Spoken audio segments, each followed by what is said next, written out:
زبردست! یہ گھر والی تمثیل واقعی بہت موزوں ہے۔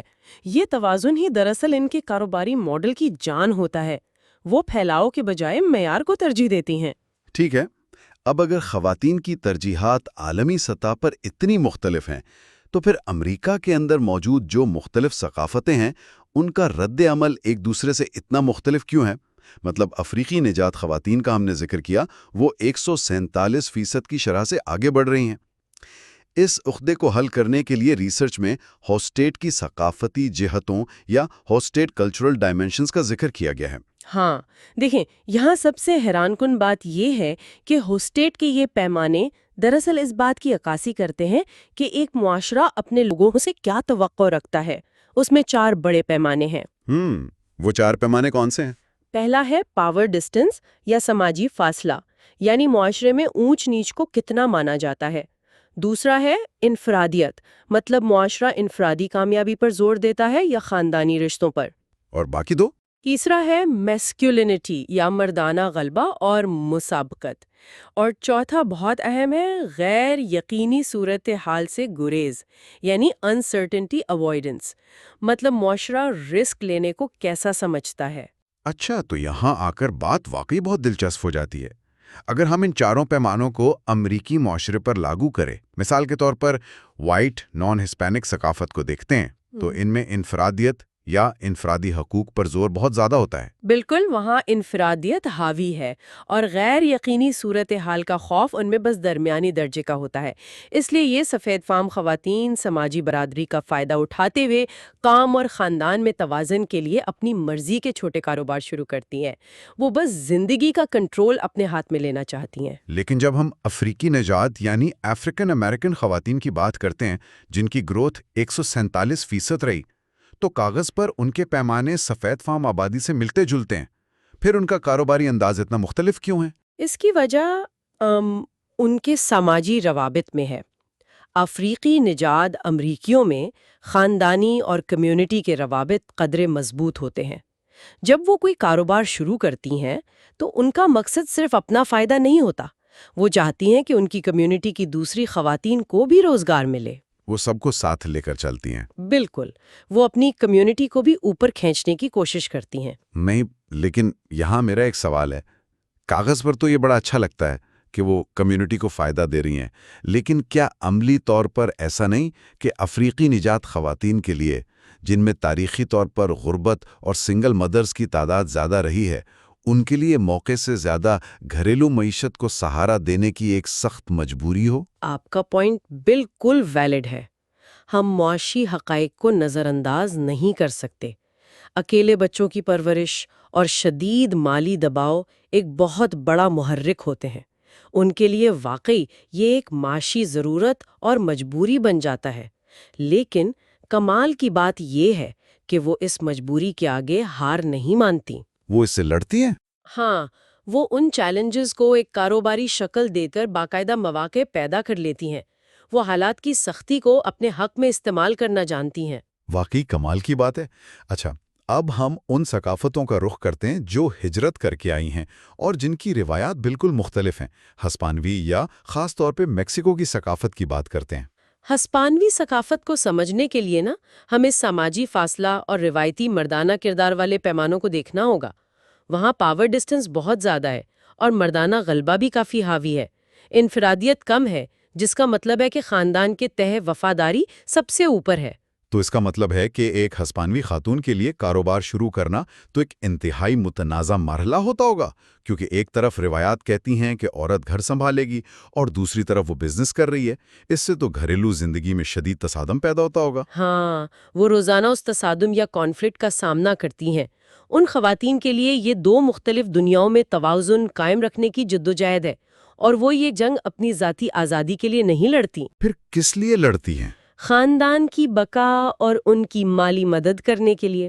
ہسپانوی خواتین کے کاروبار کرنے کی سب سے بڑی وجہ ہی خاندان کو معاشی سپورٹ دینا ہوتی ہے۔ یہ تو واقعی خاندان کے لیے ایک بہت بڑی قربانی ہے۔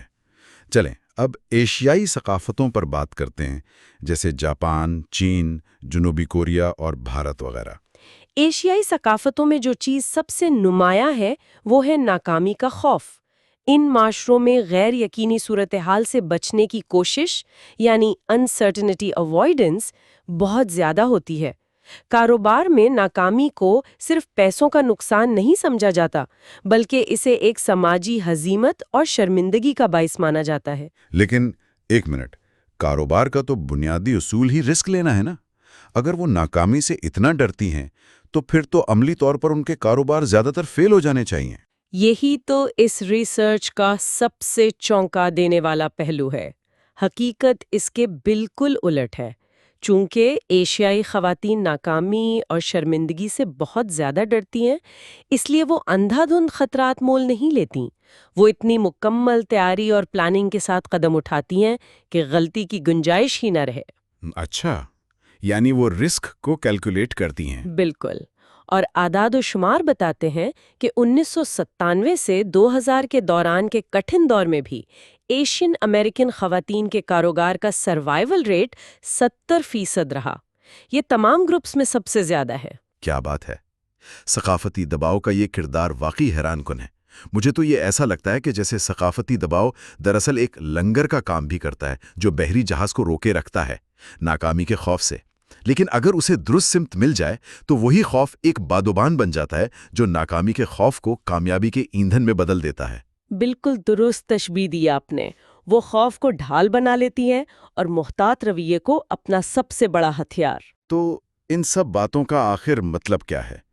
ہم نے اتنی ساری ثقافتوں کو دیکھا، یہ تمام ثقافتیں جو ہجرت کر کے آئی ہیں مستقبل میں کیسی شکل اختیار کریں گی؟ کیا یہ ہمیشہ ایسی ہی رہیں گی؟ نہیں، ایسا نہیں ہوتا۔ سماجیات میں اسے کلچرل ڈیفیوژن یا ثقافتی ملاپ کہتے ہیں۔ جیسے جیسے ایشیائی اور ہسپانی تارکین وطن کی اگلی نسلیں امریکی اقدار کو اپنائیں گی، ان میں نمایاں تبدیلیاں آئیں گی۔ یعنی وہ انفرادی حقوق اور مسابقت کو اپنائیں گی؟ جی ہاں، وہ زیادہ مسابقتی ہو جائیں گی، خطرہ مول لینے والی اور اپنے کاروبار کو محض خاندان تک محدود رکھنے کی بجائے اسے بڑے پیمانے پر پھیلانے والی بن جائیں گی۔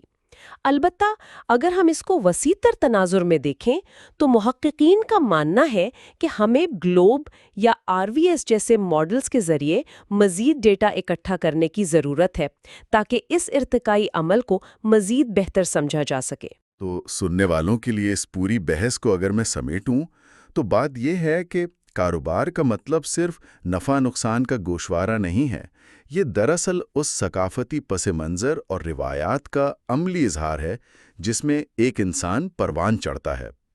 اب شاید جب ہم اپنے ارد گرد کسی خاتون کا کاروبار دیکھیں تو اسے ایک نئے اور گہرے زاویے سے دیکھ پائیں گے۔ بالکل، اور اس پوری تحقیق پر بات کرنے کے بعد میرے ذہن میں ایک سوال ابھرتا ہے جس پر شاید عام طور پر بات نہیں ہوتی۔ وہ کیا؟ دیکھیں، آج تک کاروباری دنیا کی کامیابی کا پیمانہ بے تحاشا پھیلاؤ اور اندھی جدت ترازی کو سمجھا جاتا ہے، جو کہ ایک روایتی مردانہ سوچ ہے۔ لیکن خواتین جس طرح کوالٹی اور ورک لائف بیلنس پر توجہ دے رہی ہیں، کیا ایسا تو نہیں کہ مستقبل کی پائیدار معیشت یعنی سسٹینیبل اکانومی کا اصل راز دراصل خواتین کا یہی متوازن کاروباری انداز ہو؟ ایک ایسا راز جسے دنیا ابھی تک پوری طرح سمجھ ہی نہیں پائی ہے۔ یہ واقعی ایک بہت ہی زبردست اور سوچنے پر مجبور کر دینے والا خیال ہے، اور اسی سوال کے ساتھ ہم آج کے Thank you اس for تفصیلی watching جائزے کو Khadija یہیں ختم کرتے ہیں۔ Talimwali YouTube channel.